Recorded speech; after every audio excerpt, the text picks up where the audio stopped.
Hi friends, ఆ రోజుకు ఒక మంచి మాటలో ఈరోజు ఓషో జీవిత చరిత్ర మూడవ రోజండి. నిన్నటి రోజుని ఓషో వారి అమ్మమ్మ తాతయ్య గారి ఇంట్లో పెరగటం, అక్కడ వారి నౌకరు వీరిద్దరు వయసులో ఎంతో అంతరం ఉన్నా సరే నిశ్శబ్దంగా ఉండటం, తర్వాత వారు ముగ్గురు కూడా ఆ అబ్బాయిని ఏమీ కదిలించకూడదు, మాట్లాడవద్దు అని చెప్పి పరస్పరం ఒకరికొకరు సైగ చేసుకోవటం, అతను నిశ్శబ్దాన్ని ప్రేమించటం గమనిస్తూ ఉండటం, ఈ విషయాలను గురించి చెప్పుకున్నాం కదా. ఈరోజు మరిన్ని విశేషాలు తెలుసుకుందాం. వాస్తవానికి నిశ్శబ్దానికి దాని తరంగాలు దానికే ఉంటాయి. అది ఎంతో ప్రభావితం చేస్తుంది కూడా.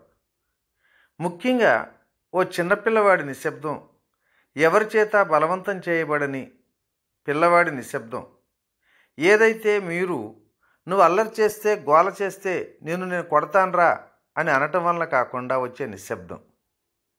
ఎందుకంటే అలా బలవంతంగా ఏర్పడ్డ నిశ్శబ్దం నేను చెప్పే సంతోషకరమైన తరంగాలు సృష్టించదు.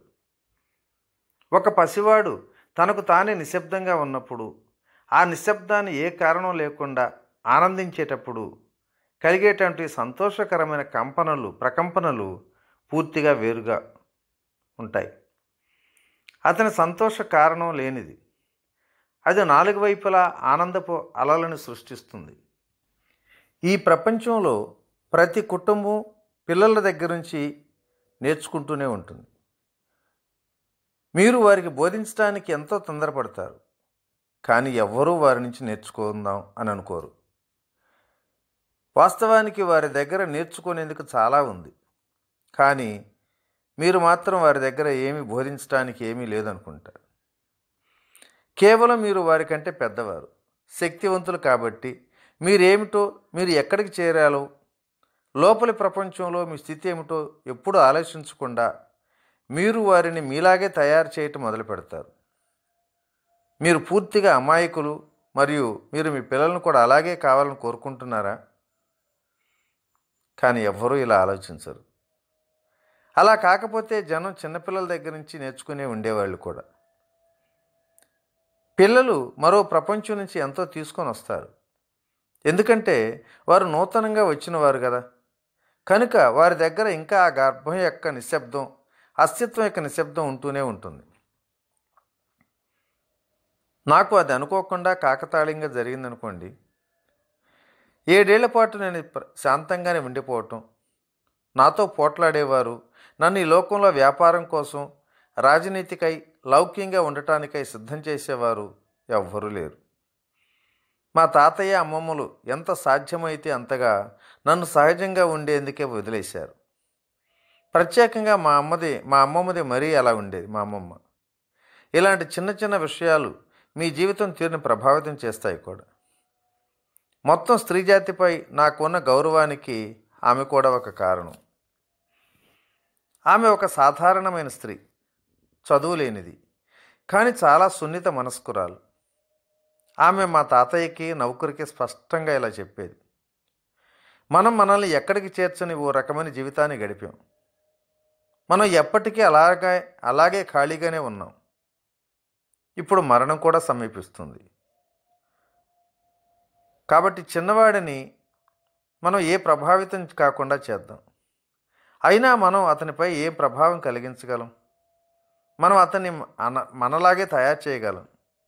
మనం ఏమీ కాలేకపోయాం కదా. తనని తానులాగే అయ్యే అవకాశం అతనికి ఇద్దాం అంటూ ఉండేది.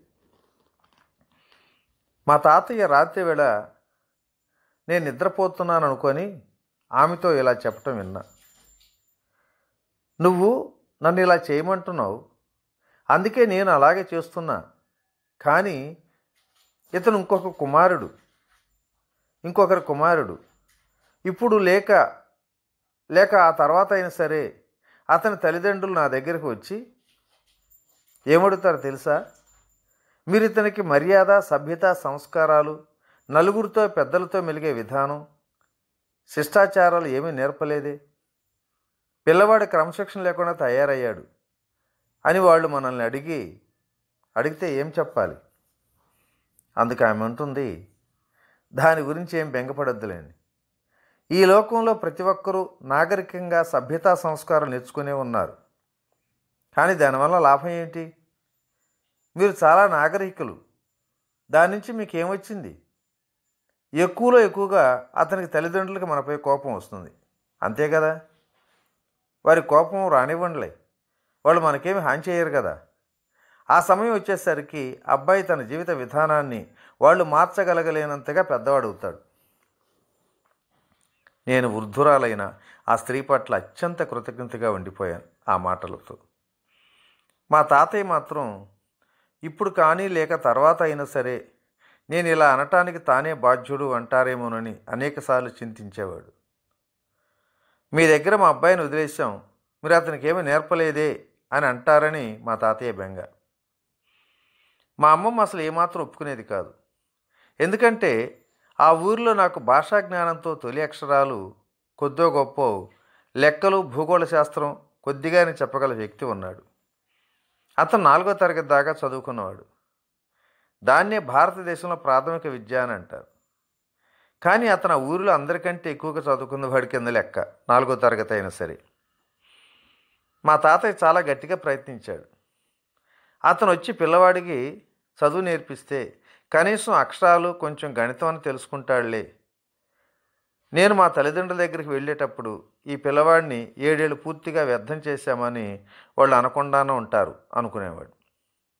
కానీ మా అమ్మమ్మ చెప్పింది, 7 ఏళ్ల తర్వాత వాళ్ళు ఏం కావాలంటే అది చేసుకోమను. 7 ఏళ్ల పాటు అతని సహజ స్వభావానికి వదిలేద్దాం, మనం మధ్యలో కల్పించుకోకూడదు అని ఎప్పుడు ఇలా వాదించేది. మీకు అక్షరాలు వచ్చు, దానివల్ల ఏమైంది?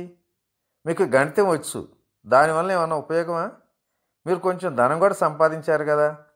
పిల్లవాడు కూడా కొద్దిగా ధనం సంపాదించి మీలాగా బ్రతకాలని మీరు కోరుకుంటున్నారా అని ఎదురుగా మాట్లాడేది. మా తాతయ్య నోరు ముంచడానికి ఇది చాలు. ఏం చేస్తాడు పాపం, ఆయన ఆమెతో వాదించలేడు కూడా. అందుకే ఆయన ఇబ్బందులు పడ్డాడు. దీనికి ఆయనే బాధ్యుడవుతాడు, కానీ ఆమె కాదని ఆయన తెలుసు. ఎందుకంటే మా నాన్న ఆయన్నే అడుగుతాడు కదా, ఇంతకాలం మీరేం చేశారు? నిజానికి అదే జరిగి ఉండేది. కానీ అదృష్టవశాత్తు నాన్న అడిగే లోపలే మా తాతయ్య మరణించాడండి. కానీ మా నాన్న నిరంతరంగా ఇలా అంటుండేవాడు, ఇతని తాతయ్య దీనికంతా బాధ్యుడే, ఆయన నా పిల్లవాడిని పూర్తిగా చెడగొట్టేశాడు. కానీ అప్పటికే నేను పెద్దవాడిని అయ్యాను అనుకోండి. అప్పుడు నేను అతనికి స్పష్టం చేశాను, నా ఎదుట మీరు మా తాతయ్యకి విరుద్ధంగా ఎప్పుడు ఒక్క మాట కూడా మాట్లాడద్దు దయచేసి. ఆయన నన్ను మీ వలన చెడగొట్టబడకుండా కాపాడాడు. అదే మీ నిజమైన కోపం. మరి మీకు ఇంకా పిల్లలు ఉన్నారు కదా, వాళ్ళని చెడగొట్టుకోండి. చివరికి ఎవడు చెడిపోతారో మీరే చెప్తారులే. ఆయనకి ఇంకా పిల్లలు కూడా చాలామంది ఉన్నారు, ఇంకా పిల్లలు కలుగుతూనే ఉన్నారు. నేను ఆయన ఏడిపించేవాడిని. మీరు దయచేసి ఇంకో పిల్లాడిని పుట్టించి పూర్తిగా 12 మందిని చేయండి. ఇప్పుడు 11 మంది పిల్లలా అని జనం అడుగుతారు. మీకు ఎంతమంది పిల్లలని అడిగితే 11 అంకె సరిగ్గా రాదు కదా. అందుకని 1 డజన్ మంది అంటే తేలిగ్గా ఉంటుంది కదా. ఆ తర్వాత కాలంలో నేను ఆయనతో అంటూ ఉండేవాడిని, మీరు మీ పిల్లలందరినీ చెడగొడుతూ ఉండండి, నేను అనాగరికుడిని, అలాగే అనాగరికంగానే ఉంటాలే అనేవాడిని. ఒకసారి నేను పెద్దవాడిని అయితే అది చాలు.